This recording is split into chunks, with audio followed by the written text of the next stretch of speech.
Hello YouTube. Tonight we're going to be kind of a part two to our scalding out or preparing 2 liter bottles for storage. Tonight we're going to be storing some wheat in 2 liter bottles. I've got about 25 pounds of wheat here, and in my experience, with most dry goods, you can fit about 4 pounds of whatever you're putting in these. Like something like pinto beans, you can't quite get 4 pounds in there. You end up with, like, I don't know, a quarter of a pound left. I mean, just like a handful left. And with something like pearled barley, you can get a little over 4 pounds. But generally, a good rule of thumb is 4 pounds. So I've got 6 bottles here, which should be about the right amount for this wheat. The other thing you're going to need is bay leaves. I got these at Walmart for like $2. All I can say is, if your Walmart's like mine, look around, because they have these there that are like $6 a bottle, and they have these there that are $2 a bottle, and I can't tell the difference between the two of them. So make sure you look for the cheaper version, because you don't need to spend $6 on this. And what you're going to do is you're going to take one of these and you're going to put it in the bottle. You're going to fill it with whatever you're filling it with, and you put one on the top. And what these do is they drive away pests and they'll kill pests. They're kind of a replacement oxygen absorber. If you have oxygen absorbers, I definitely recommend you add those as well. I unfortunately do not have any right now, and my preps are kind of on a budget, so I work with what I got. One thing to mention about these is what I've been doing is, for about $5 a week, if you generally drink pop like I do, or have family members that drink pop, or have some access to 2 liter bottles, for about $5 a week, you can buy 4 pounds and fill one of these up a week. I know that's not a real quick way to get food together, but in my mind, each week you're better off than you were the week before that, and it's a good slow way to get going and get your food preps going. So, and like this week, I missed out the last couple weeks buying my $5 a week, so I spent $15 on a bag of wheat at Walmart. If you look in the bakery aisle next to the flour, that's where I find this stuff. I know that I could probably find it cheaper if I were to go to my local feed store, but I have not had a chance to talk to them yet, and I do not think it's an item they carry on hand. They'd have to special order it from me.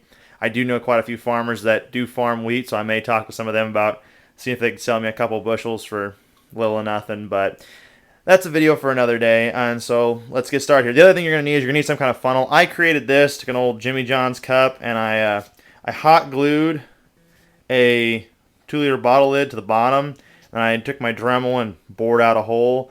And this works really good, because what you can do is just screw it onto the top of your bottle here, and you're set. And then you can just scoop your grain. Let me find a cup here. So now I can just scoop my grain right into it, and should my bottle fall over, my funnel doesn't fall off. The only good thing about this is if I get too much in here, I can pour back into my bag of wheat or whatever without having my, sometimes you pull the funnel out and there'll be some in the funnel and it'll drop all over the place. So that's just a really good method I found that works. So let's get started filling here.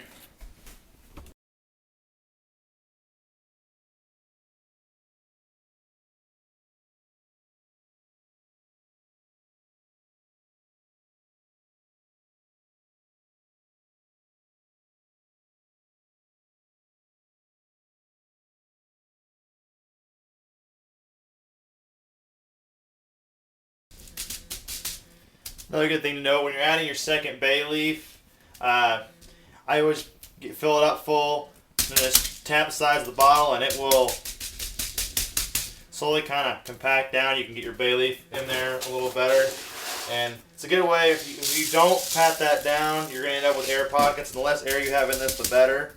And the other thing is, you're not going to get all your wheat in here if you don't kind of tap the side of this and make it all fit. So I'll fill up the rest of these, and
Alright, as you can see now I've got 4-pound bottles of wheat, and I've labeled and dated them.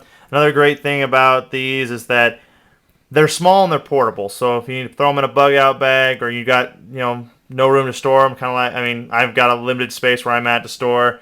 These work great for throwing underneath the bed, or I've got a set of shelves in the back of my house that no one ever sees, and they're not in use, and these fit perfectly on there, and I can fit like 10 or 15 of them on a shelf. As you can see here, I've got a little bit of wheat left. I'll just put the lid on this cottage cheese container and save that, and then when next time I make bread, I'll throw it in the blender and make some wheat flour with it, get it used up.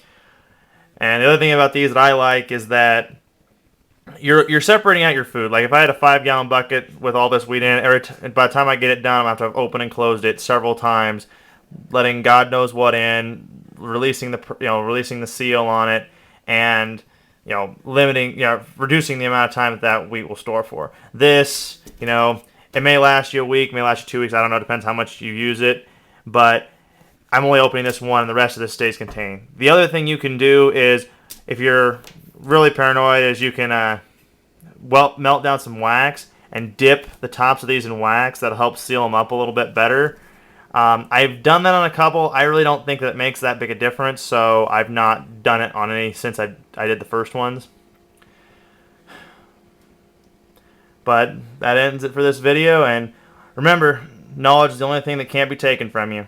This is Plains Prepper, signing out.